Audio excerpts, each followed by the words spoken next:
The significant challenges we're chasing today are the fact that the economy has become global, A, and B, the internet is eliminating a lot of barriers to entry to the economy that would have helped the U.S. and other Western cultures previously. Today, for example, China is a significant player, India is a significant player. Between the two of them, they account for 50% of the population of the world. Today, we have lost many of the things that made the Western economy great. We no longer are producers of most manufacturing goods or IT or technical goods. We may have invented them, but they're being manufactured with equal quality and much lesser cost overseas. We've also lost a lot of our services. Many people are aware that India now is the biggest call center in the country, in the world with it, and we're losing more what might be called professional services. Wall Street Journal, for example, has reported that about 40% of American financial work, auditing work for corporate business America is being done in India. And it's being done by Indians who graduated in India with degrees in accounting and specialized by American accounting principles. We have the same thing in law. Almost 40% of American corporate law is also done in India. So if we're going to compete economically in the future, we have to take a stance somewhere.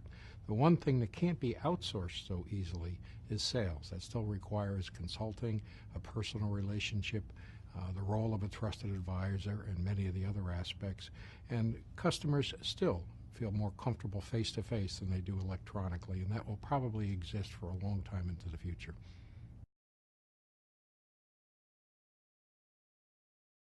The level of competition has increased because of what is called total quality management. What that basically means is most products that are even considered a possibility for companies and individuals to buy have maybe 2 or 3% difference in quality. So quality is no longer a competitive issue. If it's hard to understand how quality goes away, think of it in terms of what it might take to become a member of Harvard. You're not going to get there on grades. Every applicant has super grades, so you have to compete on other areas, and grades have fallen out. That's not to say the quality is unimportant, it's just not a competitive advantage. As a result, it's not the product itself or the price. Our costs are pretty much the same. We're all going to buy overseas for the lowest manufacturing price and the lowest source of raw materials. As a result, the difference is what we do individually, or the service aspect and the advice we provide a customer when they purchase our products or services. Now, the concept of build a better mousetrap was appropriate in the manufacturing age, where it was very expensive to develop a new product, and the first one who invented or produced a product had a significant advantage. Others couldn't catch up. It took a long time. Today, because of total quality management, everybody has pretty much the same standards. So as a result, you have to compete on some other advantage than just manufacturing. Even with patent laws, it's quite possible to reverse engineer someone else's service or someone else's product and replicate it and get it to market very shortly after they introduce it to start with. If you don't have laws, like in pharmacology now, we have laws where you're not allowed to duplicate your competitor's product for some period of time. But the rest of the world doesn't necessarily recognize those laws, so we don't have that competitive advantage that we might protect here.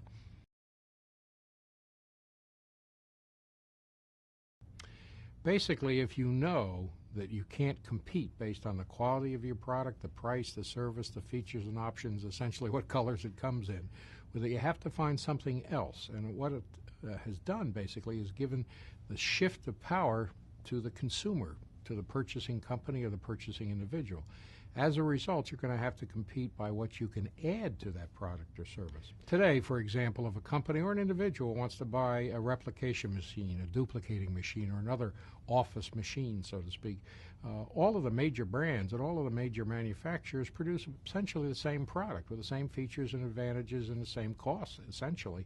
So what you're going to have to do is add something better to it. That's called the service piece. So if Global Imaging, which is a world-class selling organization, if its salespeople go in and can define what your needs are and make recommendations and provide consulting services, they've added value. You're now buying their service, and you almost don't care what the piece of equipment is.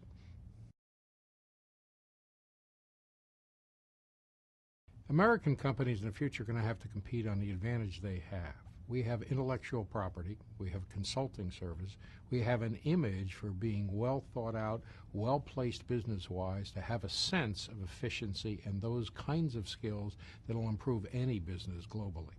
If America maintains that position, so to speak, by developing this in what I would call a professional sales approach as opposed to the more amateur or more peddler image of selling, then we'll maintain that position in the world and maintain our leadership.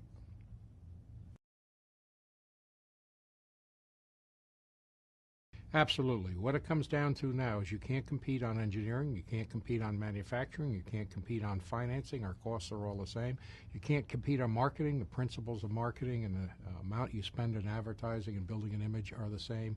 What you can compete on, where there is a wide range from very poor to very excellent, is in the world of sales, that interface with a customer. If you maintain the top edge there, you give yourself a competitive advantage because most of the world isn't good at that.